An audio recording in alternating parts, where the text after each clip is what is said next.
You are not broken. You are unbuilt. There is a difference, and almost no one ever explains it to you. You are handed a mind and told to figure it out. No manual, no warning about the grief, the failure, the mornings you can't get out of bed, the people who will betray you, the body that will age no matter what you do. 2,000 years ago, a group of men, a slave, an emperor, a merchant who lost everything in a shipwreck, sat down and built something rare. A system for rebuilding a human being from the inside out. They called it Stoicism. Not the modern version, just don't feel anything. The real one. The one that says you cannot control what happens to you, but you can control everything else, and everything else is enough to build an entire life on. By the end of this video, you will have 5 principles. Not motivational quotes, tools. The same tools used by a Roman emperor to rule an empire, a slave to survive captivity, and a man who watched his city burn to the ground. Let's begin.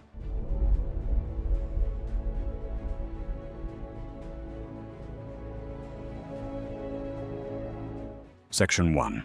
The dichotomy of control. In the 1st century AD, a man named Epictetus was born into slavery. His leg was broken by his master, some accounts say deliberately, just to prove a point. He owned nothing. He controlled nothing about his circumstances.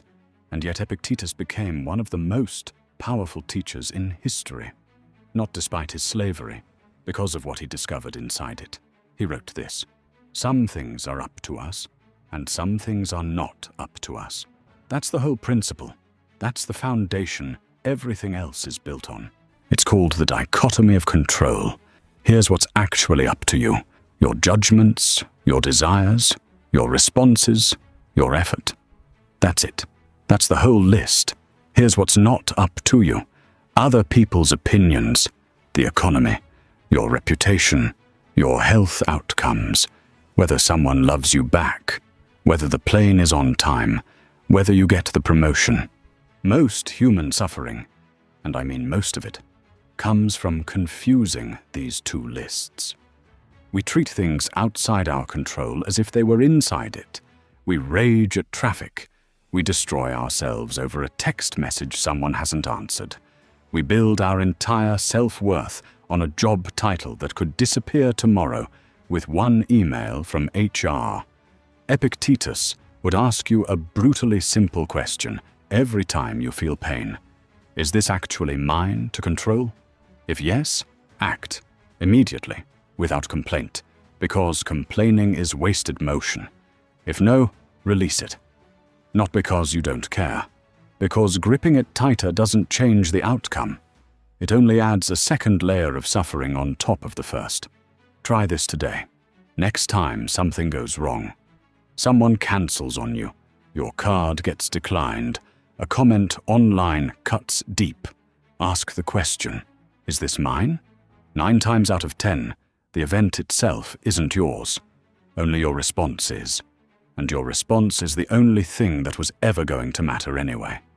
This single distinction is the difference between a person who is thrown by every gust of wind and a person who stands like a mountain while storms pass beneath them.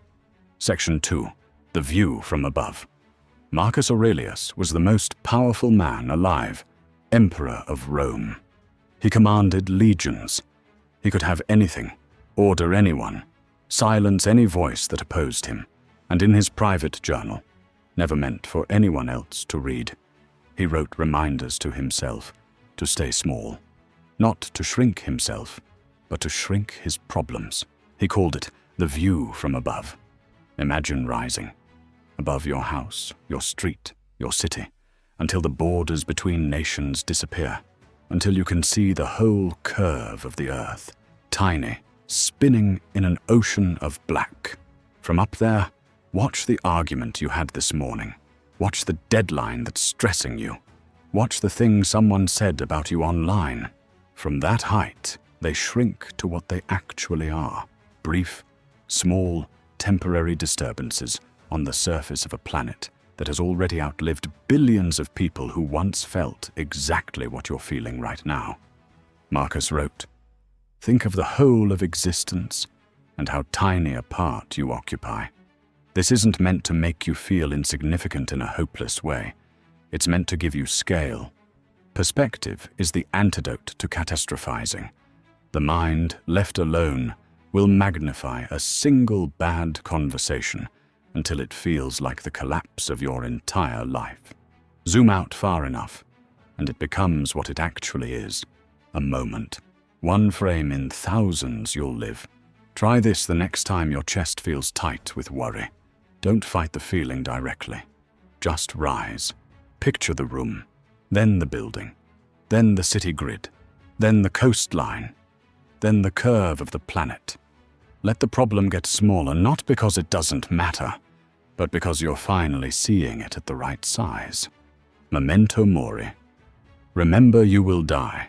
This is the one people flinch from, but it's the one that changes lives the fastest. The Stoics carried death with them everywhere.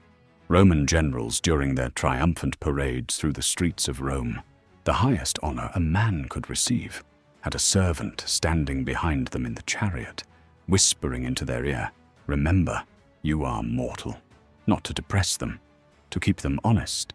Seneca wrote to a friend, "You act like mortals in all that you fear, and like immortals in all that you desire." We treat our time as though we have infinite amounts of it, endlessly postponing the call to our parents, the trip, the apology, the career change, the book we want to write, while treating our fears, our grudges, our anxieties, as though they deserve immediate, urgent attention. It's backwards, completely backwards. Memento mori isn't morbid, it's clarifying. If you knew, really knew, in your bones, that your time was finite and unknown in length, would you spend tonight scrolling in bed resentful about a stranger's opinion? Would you keep swallowing the words you need to say to the people you love? Would you keep delaying the life you actually want in favor of the life that's simply convenient? Death isn't the Stoics' obsession. It's their filter. It burns away everything trivial and leaves only what's real. Marcus Aurelius, dying slowly of illness while commanding a war on the frontier, wrote this to himself. You could leave life right now. Let that determine what you do and say and think. Not as a threat, as a compass. Try this. Tonight, before you sleep, ask yourself, if this were the last ordinary day I had, is this how I would have spent it? You don't need to answer that with dread. Answer it with direction. Section 4. Amor fati, the love of fate. There's a principle that goes even further than acceptance.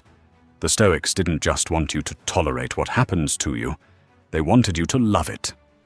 Nietzsche, centuries later, borrowed this idea and gave it a name. Amor fati, the love of fate. Not resignation, not, I guess I'll deal with it.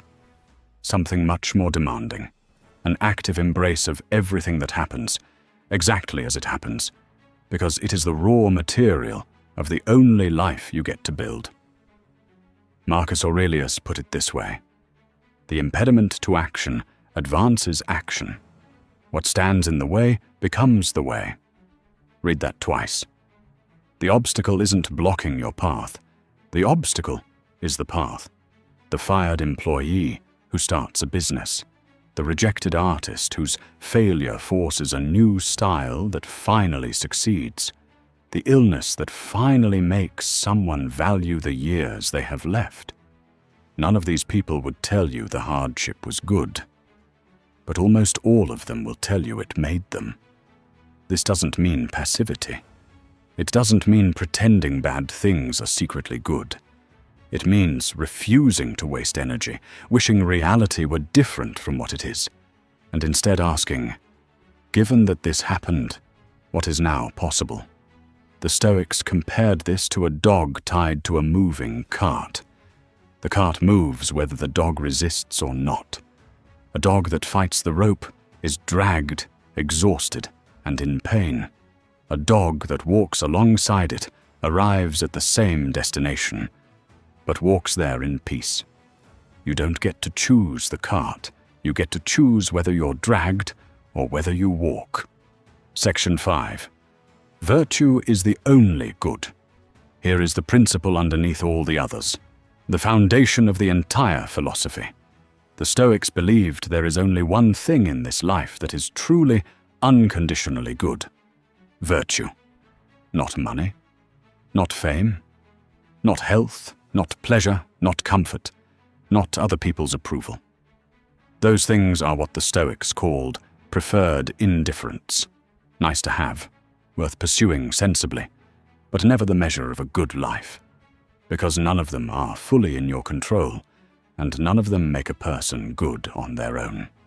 Virtue to the Stoics had 4 faces: wisdom, courage, justice, and self-discipline.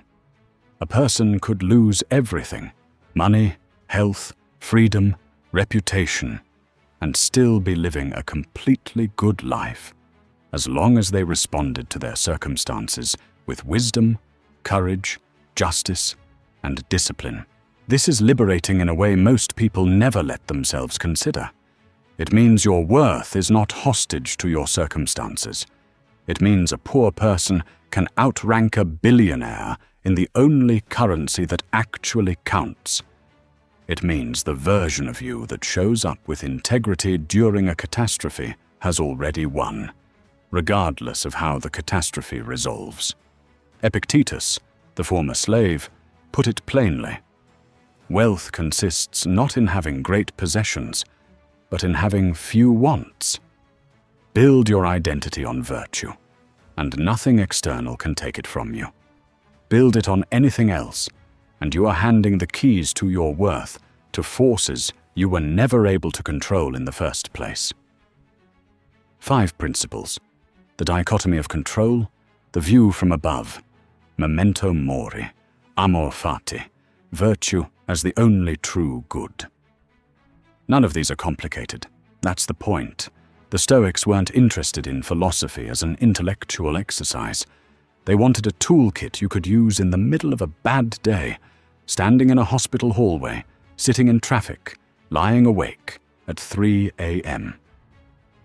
You will not master these in a day.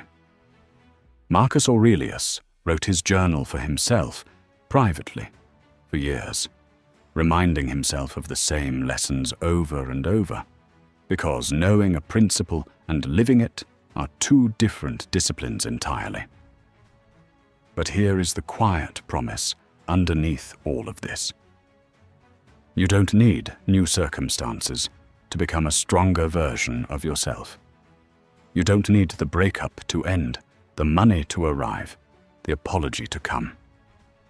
You need only to change where you place your attention, away from what was never yours to control, and onto the only thing that ever was, how you choose to meet it.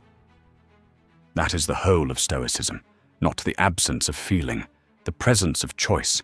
Go rebuild yourself from within. Which principle do you need most right now?